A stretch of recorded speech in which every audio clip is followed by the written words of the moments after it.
Se fixer certains exercices spirituels ou religieux est une chose louable. Jeûner est une très bonne chose. Aller à l'église, lire la Bible, ce sont des choses qu'il faut encourager. Mais ça sert à quoi de jeûner? À quoi ça sert de se priver de nourriture si vous avez le cœur toujours rempli de haine, de colère, de méchanceté et de rancœur?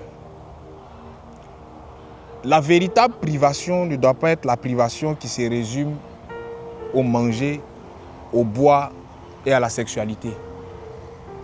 Mais cette privation doit aussi toucher vos ressentiments, doit aussi toucher l'état de votre cœur.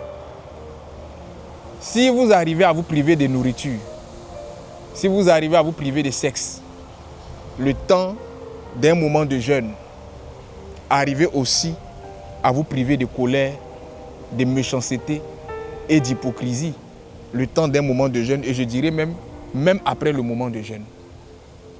Parce que chaque moment de pénitence est une opportunité pour améliorer qualitativement un défaut comportemental en vous. Nul n'est parfait. Nous avons tous des défauts. Mais si nous nous rapprochons de Dieu, ou si vous vous rapprochez de Dieu, c'est pour qu'au fur et à mesure que vous vous rapprochez de lui, la lumière du Seigneur suffise pour chasser les ténèbres qui envahissent votre cœur. Au-delà du moment de privation apparent, faites un travail intérieur.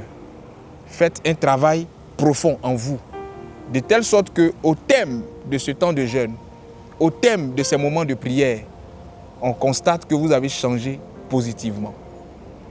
Vous savez, l'une des preuves de conversion que l'on peut donner, elle est cette preuve de conversion-là qui est validée par notre entourage immédiat. À l'église, dans nos relations avec les uns et les autres, dans nos rapports avec les pasteurs, parfois je dis communément que c'est un jeu d'hypocrisie. Si vous voulez voir la réelle conversion d'une personne, allez chez elle à la maison. Si vous voulez voir la réelle conversion d'une personne, allez questionner ses proches. C'est bon de connaître la Bible, c'est bon de connaître des versets bibliques par cœur, mais c'est encore mieux de vivre ces versets-là dans votre comportement au quotidien. Je prie que le Seigneur vous aide à vous débarrasser de toute forme d'impureté du cœur. Je prie que le Seigneur vous aide à vous priver de tout ce qui n'est pas de lui, qui a rempli votre cœur par le passé et à devenir une meilleure version de vous-même. Que le Seigneur vous soutienne dans ce temps de privation et que sa grâce soit votre partage. Dieu est bon en tout temps.